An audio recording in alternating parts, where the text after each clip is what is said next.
Ever wish you had like a crystal ball, right? One that could tell you if your company's training programs were actually worth the investment. If it's actually making a difference. Yeah. Not just, did people like the snacks or whatever. Yeah. Today, we're diving deep into the Kirkpatrick Phillips model. It's like your secret weapon. Yeah. Your secret decoder ring. To figure out if those workshops are moving the needle or just gathering dust. Okay, so before we get too far, let's talk ROI. Okay. And before anyone tunes out thinking this is about to get like way too technical, Right. I promise it's simpler than you might think. It is. Think of it like this. Okay. You wouldn't pour resources into a marketing campaign without expecting some kind of return, right? This model helps you apply that same logic to your training programs.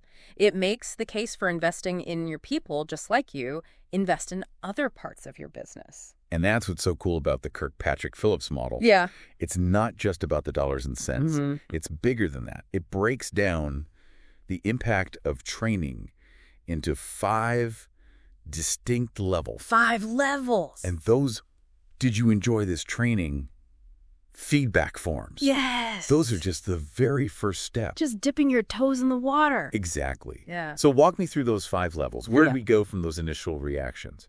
Well, at level 1, we're really just scratching the surface. Yeah. Did participants, did they find the program engaging? Was it relevant to their work? That's a good starting point, but it doesn't necessarily mean they learned anything. That's true. Yeah. It's kind of like saying you enjoyed watching a cooking show. Yeah. Doesn't mean you can actually, cook. Exactly. Level 2 is where we separate the watchers from the chefs, so to speak. Okay. This level is all about measuring if people actually learned the skills or absorbed the knowledge that the training was designed to deliver. So we're talking to like Tests, simulations, Okay. or even observing how they apply the information in a controlled setting. Okay, so imagine you've got a sales team, they're learning a new closing technique. Yeah.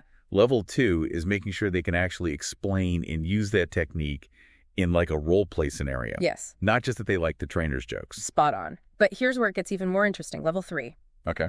Level 3 is about what happens when those employees leave the training room and go back to their desks. Right, because we've all been to those workshops where like we feel super inspired in the moment, Oh, yeah. but then it's just back to business as usual the next day. It's so true. Level 3 helps us understand if those new skills are actually being put into practice on the job. Oh, that's good. Yeah, this is where you start to see if the training is truly changing behavior and impacting real-world results. This is making me think about a time our company invested in this big sales training program. Uh-huh.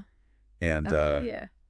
it did not go well. Really? The sales numbers barely even budged. I bet if we'd looked at it through this Kirkpatrick Phillips lens, Yeah. we would have seen the problem right there at level 3. Totally. Like maybe the training itself was fine, Right. but then those new skills just weren't sticking once the salespeople were back in the thick of things. Yeah. That's so common, though. Really? It happens more often than you think, and there are a few reasons why. Like what? Well, maybe there wasn't enough support from managers, to help employees actually use those new techniques. Right. Or maybe the training didn't quite match up with, the real-world challenges that salespeople face out there on the sales floor. Yeah. Level 3 is where we often uncover those disconnects. This is interesting to me.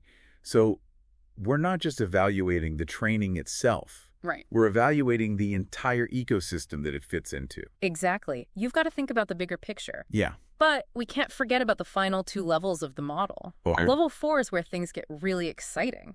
That's where we measure the training's impact on those big, concrete business outcomes. Okay, so we're talking about things like increased sales. Yes. Reduced customer complaints. Exactly. Whatever the specific goal of the training was. Yes. We're looking for those tangible results. Did that sales training actually lead to more deals closed? Yeah. Did that customer service training result in happier customers, This is where we see if the training actually moved the needle on those key performance indicators. This reminds me of our sales training example. Mhm. Like even if we saw a little bump in sales after the training, how can we be sure it was the training that caused it and not something else? Oh, yeah. That's the question, isn't it? Yeah, like what if there was some other factor, like a surge in the market or something?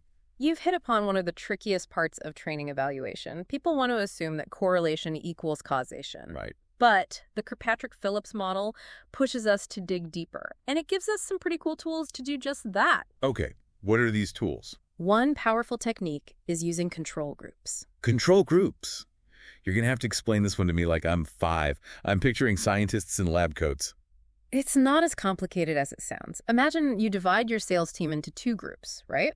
One group gets the new training. Yes. The other group, the control group, they just carry on as usual. Okay. And then we compare the performance of those 2 groups. Got it. If our trained group starts blowing their sales targets out of the water, while the control group is just, business as usual, that's a good sign that the training was the difference maker. That makes sense. Right? It's like running a science experiment on your own team. Exactly. Another useful tool is trend analysis. Looking at the data you already have can be really revealing. Historical data. Yeah. Let's say your company's customer complaint rate has been stuck at like 5% for years, right? Okay. Then you roll out this new customer service training and boom, complaints drop to 2%. Nice. That downward trend compared to the historical data suggests a link to your training? I like it. It's like detective work. Yes. Gathering all the evidence to build a case for training's impact. And you know what? It's time we talk about the summit of this training ROI mountain, level 5. All right, level 5. The big leagues. The top. We're talking about putting an actual dollar amount on the return on investment. You got it. At level 5, we're taking all those positive business outcomes we talked about at level 4, and we are converting them into cold, hard cash. Let's say that customer service training, the one that reduced complaints, ends up saving your company thousands of dollars in customer service costs. That, my friend, is music to every CEO's ears. I bet. But I have to imagine it's not always so easy to connect to the dots between the training and those financial gains, really. You're right. It can get tricky, especially when we start thinking about outcomes that aren't as easy to quantify. Right. Like we've been laser focused on those numbers, those measurable outcomes. Yeah. But what about the fuzzier stuff?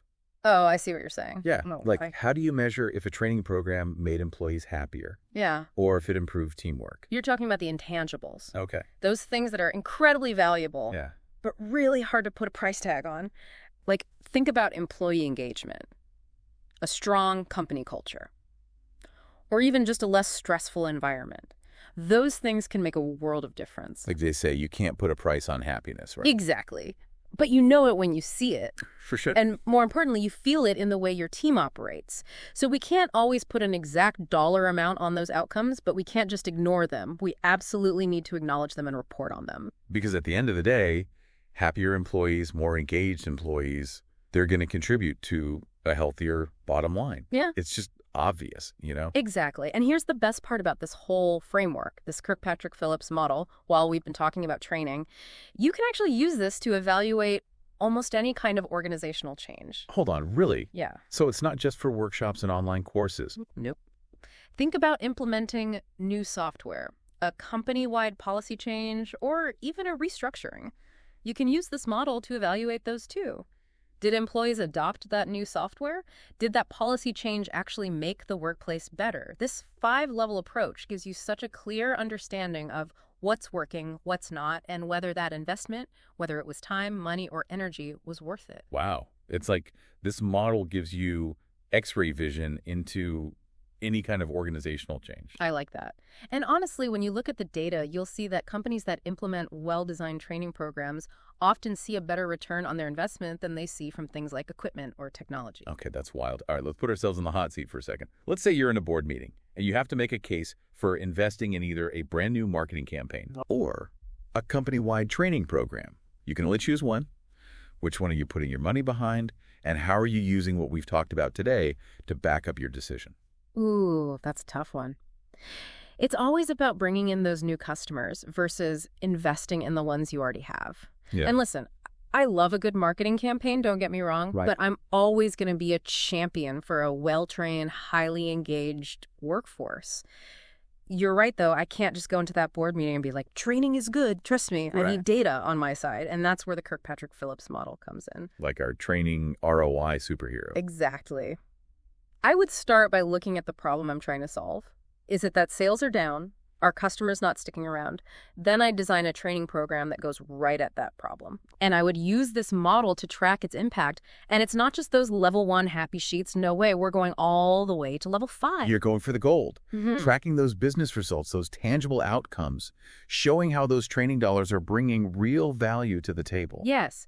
And I wouldn't even stop there. I want to know about employee morale, engagement, even the quality of their ideas. Because when you invest in training your people, you're investing in them, in their growth, their potential, and the future of your company. And on that note, it's time for us to wrap up this deep dive into the world of training ROI. Thank you so much for being here and for breaking it all down so clearly. It was my pleasure. I love talking about this stuff. And to everyone listening, we hope this helps you evaluate the impact of training in your own organizations. Next time you're thinking about investing in your people, don't just ask if they enjoyed it, ask if it made a real difference. And use this model, the Kirkpatrick Phillips model, to get your answer.